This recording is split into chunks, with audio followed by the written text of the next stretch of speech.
공자가 그런 얘기를 하지. 길 가는 사람이 셋이 있으면 그 중에 한 명은 나의 스승이다. 5%가 되기 위해선 95%가 다른 길을 가라 라는 거거든. 보통 사람들이 많이 걸어다니면 풀이 자라지 않아. 그곳이 바로 길이 되거든. 그런 것처럼 내가 가야 할 길을 먼저 걸었던 사람이니까 롤모델은 인생의 지도다? 롤모델이 없으면 내가 개척을 해야지. 아프리카에 약간 낙 두 개 딱 들고 막 풀 베러 가는 그 저기 와 하면서 막 약간 이런 식으로 개척을 해야 되는데 그게 쉬운 일이 아닌 거잖아. 열심히 파고 갔는데 여기가 갑자기 마라도고 막 산으로 가야 되는데 바다가 보이고 길도 아닌 곳을 가는데 더 힘들게 가서 그 길이 또 옳은 길이 아니고 다시 되돌아가서 가야 되면 이게 되게 여러모로 번거로울 것 같아. 내 책에 써놨어.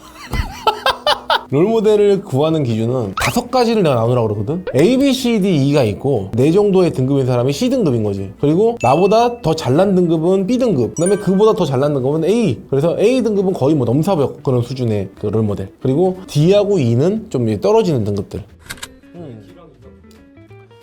공자가 그런 얘기를 하지. 길 가는 사람이 셋이 있으면 그 중에 한 명은 나의 스승이다. 뭐냐면 굳이 나보다 뛰어나지 않다고 해서 그 사람한테 배울 것이 없느냐, 그게 아니거든. 타산지석이라는 얘기도 있지. 남들이 범한 실수들이 나한테는 오히려 도움이 되는 경우들이 종종 발생하더라라는 거야. 실제로 한 번씩 밑바닥에서 올라와서 결국은 대형 그룹까지 올라온 사람들 많잖아. 때로는 그것들을 보다 보니까 어떻게 이렇게 기발한 생각까지 하지? 진짜 괜찮다, 이런 생각들이 들 때가 있거든. 근데 결국은 그런 사람들 보면은 그 독특한 생각들을 했기 때문에 올라오는 거거든. 그러면 그 독특한 생각이 뭔지를 나도 계속 보고 있다가 그들이 변화를 시도할 때 같이 따라갈 필요가 있거든. 가급적이면은 롤모델은 다양하게 두는 것이 좋다. 첫 번째는 롤모델을 이제 분석을 한다. 내가 닮고 싶은 사람이 어떤 식으로 뭘 해서 어떤 식으로 성공을 하더라. 여기저기 아마 산재돼 있을 거야. 뉴스, 유튜브, 블로그, 그 사람이 썼던 책들, SNS, 그 사람이 갔던 발자취들을 하나하나 되짚다 보면은 그 사람이 어떻게 걸어가서 결국은 어떤 그림이 나오고 어떤 모형이 되고 이렇게 되는 그 길들이 있어. 한 번에 만들어지지 않았을 거야. 보통 큰 건물을 질 때 처음부터 갑자기 건물 하나 거기서 쭉 갖고 와가지고 꽝! 건물 끝! 이게 아니잖아. 어디서부터 어떻게 설계를 해가지고 뼈대를 세웠다, 벽을 세웠다, 그 다음에 위에 근무를 올렸다, 층을 세웠다, 이렇게 되는 그 과정들이 있거든. 근데 그 공법을 알려면 제일 좋은 방법은 그 사람이 어떻게 걸어갔는지 어떻게 지어졌는지 쭉 보고 나서 그거를 따라서 해보는 거거든. 그러니까 롤모델을 선택할 때도 무조건 잘하는 사람 이게 아니라 롤모델이 계속 걸어갔던 길을 보여주는 롤모델을 선택해야 되는 이유가 거기에 있지.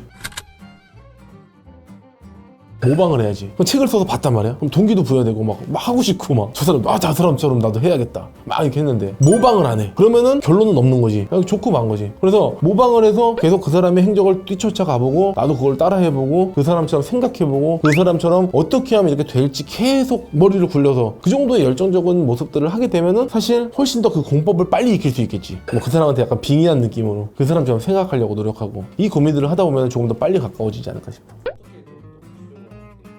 그 사람이 지금 여기에 있다면 어떻게 했을까? 지금 내 상황에, 지금 내가 지금 처해 있는 이 현실에 있다 그러면 과연 어떻게 했을까? 이 고민을 항상 대입을 했던 것 같아. 데리고 올 수는 없으니까. 미국에 있는 사람을 데리고 올 수 있는 거 아니잖아. 그 사람의 입장이 돼서 그 사람이었으면 어떻게 했을까? 그 사람을 모셔온 것과 거의 준하는 수준으로 쳐다보기 시작하면 어느 순간 나는 그 사람을 닮아 있을 거야. 그게 내가 적용했던 비법인 것 같아. 롤모델이라고 할 수 있는 사람은 남들이 안 하는 생각을 하는 사람들. 아인슈타인, 일론 머스크, 스티븐 잡스, 뭔가 혁신의 아이콘.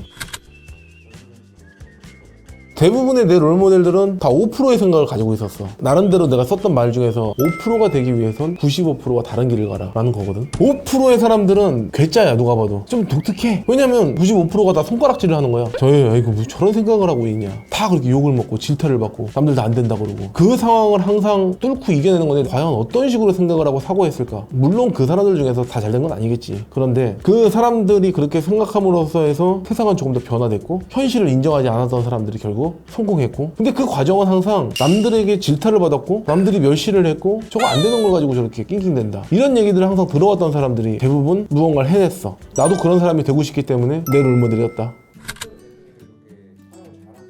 그러니까 그 사람들의 이야기들을 많이 듣다 보니까 어느 순간 나도 무대포 정신, 코뿔소 정신 돌진하듯이 했던 것 같아요. 남들이 다 안 된다 그랬거든? 회사를 잘렸을 때도 역시 창업한 것도 그렇고 반지하 출신일 때 내가 나중에는 건물을 갖고 싶어 이런 얘기 하면은 당연히 콧방귀도 안 끼지. 거의 뭐 취객 수준의 헛소리 픽픽 이렇게 되는 건데, 근데 그때마다 내 롤모델들도 그런 과정들을 거쳤다. 그렇게 남들한테 질타를 받고 그리고 남들한테 멸시를 받았던 또는 무시를 당했던 그런 사례들을 딛고 결국은 성공을 했다. 그러니까 나도 역시 신경 쓸 거 없다 그렇게 생각하는 거지. 에디슨이 전구를 한 번만에 뚝딱 만든 게 아니고 수만 번의 그 시도 끝에 결국은 만들어낸 거거든. 일론 머스크가 로켓을 쏠 때도 한 번만에 뚝딱 해가지고 됐으면 정말 좋았겠지만 인생 다 걸고 거의 뭐 완전히 그냥 완벽한 실패 직전에 성공한 거, 드라마틱하게. 이제 그런 도전들을 보다 보니까 지금 나 역시도 여러 가지 실현을 통해서 지금 성공하도록 올라가고 있는 게 아닌가, 뭐 그런 생각을 좀 해보거든. 어떤 롤모델을 선택하느냐에 따라서 내가 앞으로 삶을 살면서 배움이 많을 수도 있고 배움이 적을 수도 있고, 그래서 롤모델을 잘 선택하는 것이 내 삶에 굉장히 도움이 될 것이다. 그러니까 롤모델의 사고력에서 배운다. 롤모델은 나의 스승님이다.